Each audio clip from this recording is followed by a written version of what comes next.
Il y a un truc assez fou quand on y pense. Il y a 3 siècles, bien avant la révolution industrielle, un être humain devait travailler genre 6 heures entières, Mhm. 6 heures d'effort physique constant, juste pour un seul truc, s'offrir de quoi s'éclairer à la bougie pour lire un livre le soir. Ah ouais, c'est un exemple qui marque ça. C'est dingue. Et aujourd'hui, avec nos infrastructures, il suffit d'une demi-seconde de travail pour payer l'électricité d'une ampoule Hmm. et avoir exactement la même lumière. Une demi-seconde contre 6 heures, ouais, le grand écart. Voilà. Donc logiquement, avec un bond technologique pareil, on devrait tous baigner dans un océan de temps libre. La société entière devrait être en week-end prolongé permanent, quoi. Ce qui n'est absolument pas le cas. Mais pas du tout. La moyenne pour un cadre, c'est quoi? 44 heures par semaine, souvent plus. Et c'est vraiment le point de départ de notre exploration aujourd'hui, dans la continuité de notre réflexion sur la productivité. Exactement. Et le but de cette partie de l'ouvrage, c'est pas de lister des petites astuces miracles pour rayer des tâches sur un agenda. Ouais, on a passé ce stade. C'est ça. Là, il s'agit de disséquer un piège dans lequel tout le monde s'est enfermé, de comprendre le changement d'état d'esprit radical qu'il faut opérer avant même d'essayer de s'organiser. Et ce fameux paradoxe de la lumière, ça a trompé des gens très intelligents dans le passé. Ah bah littéralement les esprits les plus brillants, ouais. Il y a ce passage fascinant sur John Maynard Keynes. Dans les années 1930, il regarde la courbe de l'innovation technologique et il fait une prédiction. Il annonce la semaine de 15 heures, c'est ça, hein? Carrément, il était persuadé que le 21e siècle, c'était la semaine de 15 heures pour tout le monde. C'était mathématique pour lui. C'est fou de se tromper à ce point. Il croyait que le grand défi de notre époque, ça serait pas le burn-out ou la charge mentale, il pensait que ce serait l'ennui. L'ennui, vraiment? Ouais, il se demandait comment les gens allaient faire pour occuper tout ce temps libre que les machines allaient nous offrir. Mais quand on regarde les chiffres récents, la croissance de la productivité, elle s'est effondrée. Mhm. Entre 2010 et 2016, ça a augmenté de quoi? Un demi% par an. En fait, on court plus vite que jamais, mais on fait du surplace. Et cette impression de courir sur place, ça rend la façon dont on perçoit notre temps de vie encore plus cruciale. Dans notre analyse d'aujourd'hui, il y a une image visuelle qui m'a vraiment qui m'a frappée. Celle des petits cercles. Ouais, l'idée des cercles de vie inspirés de Tim Urban. En fait, si on dessine la vie d'une personne, disons, de 90 ans sur une feuille blanche, et qu'on fait un petit cercle pour chaque mois vécu, Ça tient sur une seule page. c'est ça, 1080 petits cercles, toute une vie. Et là où c'est un électrochoc, c'est quand tu commences à noircir les cercles.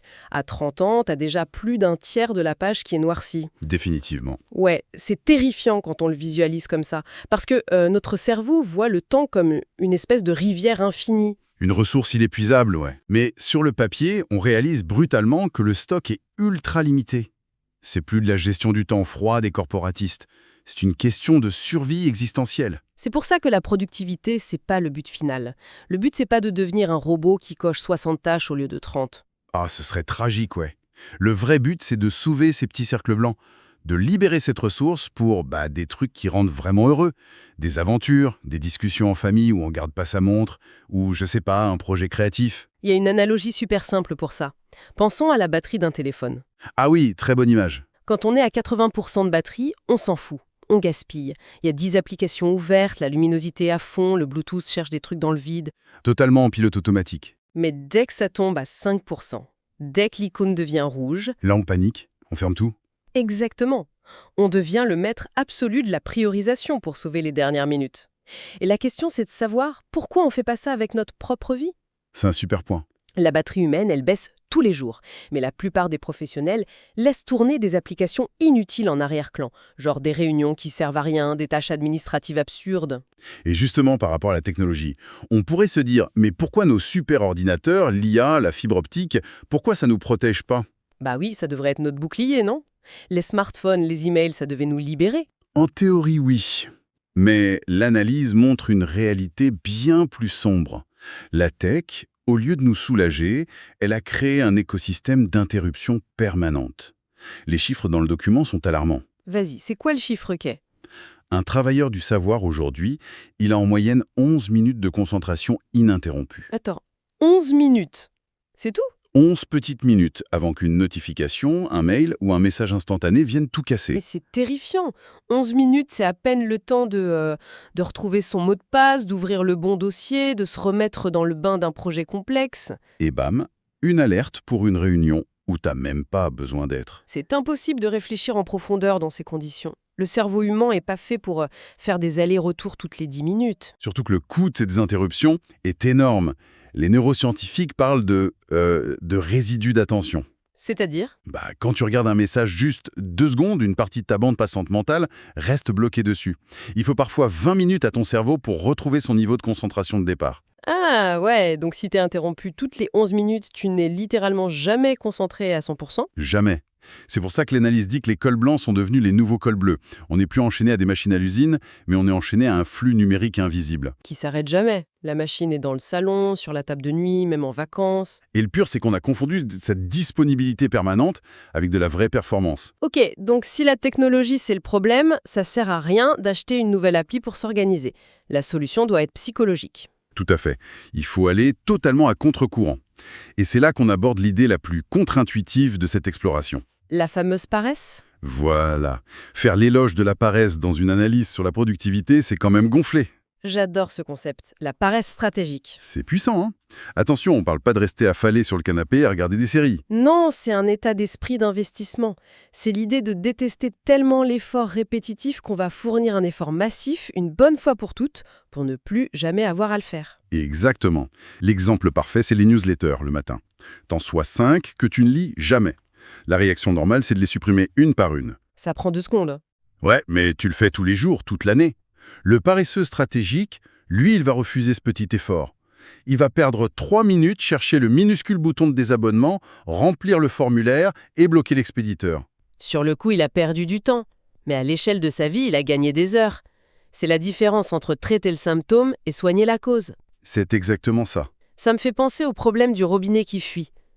La plupart des gens, face à un robinet qui goutte, ils mettent un seau en dessous. Le pilote automatique. Ouais, vider le seau le matin, ça prend 3 secondes, c'est pas la mort, donc on s'y habitue.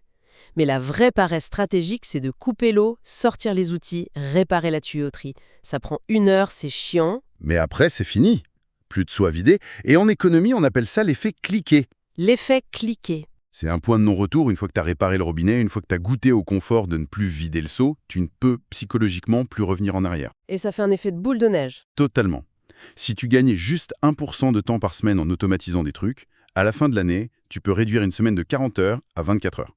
24 heures au lieu de 40, juste avec des petits ajustements cumulés. C'est fou. Mais est-ce que ça marche vraiment dans le monde réel? Avec les deadlines, les gros projets Eh bien, les auteurs ont poussé le truc à l'extrême pour le prouver. Ah oui, l'histoire de la maison en Normandie. Ouais. Au lieu d'écrire leur manuscrit sur plusieurs mois en jonglant avec le reste, ils se sont isolés. Coupés d'Internet, pas d'interruption, et ils ont écrit tout le premier jet en un seul week-end. Un week-end. Mais c'est parce qu'ils ont appliqué leur fameuse équation mathématique. Exact. Leur formule est simple. Le travail accompli, c'est le temps passé multiplié par l'intensité de la concentration, multiplié par la vitesse d'exécution. Multiplier, c'est ça qui est clé. Ah oui, c'est pas une addition. Si une des variables est à 0, tout le reste s'annule.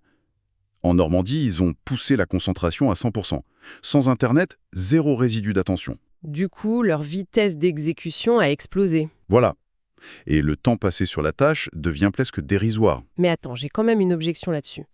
Écrire un livre en 48 heures, honnêtement, ça sent le travail bâclé, non?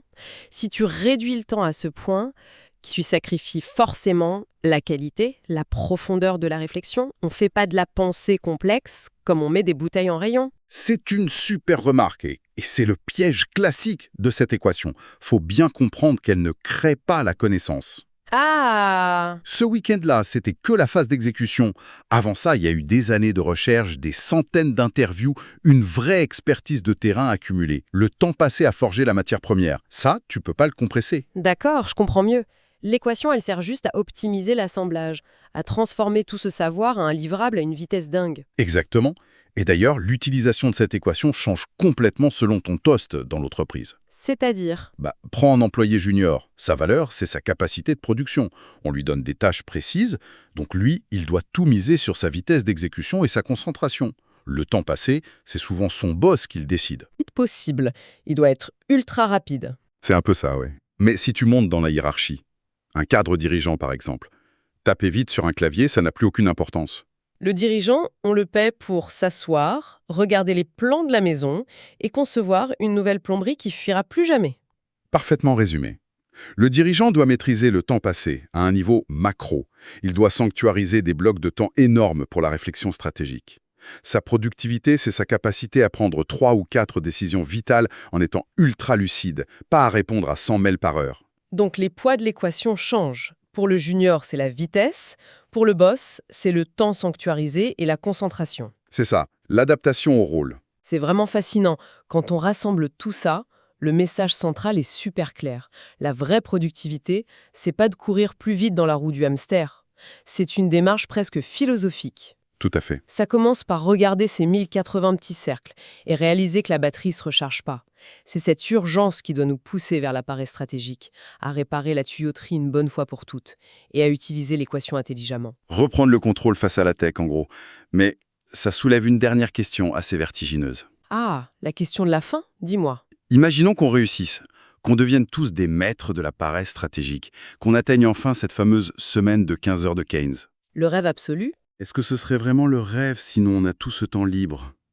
L'être humain est-il capable de s'épanouir dans le vide, dans la création ou le lien social? Ou est-ce qu'on va paniquer?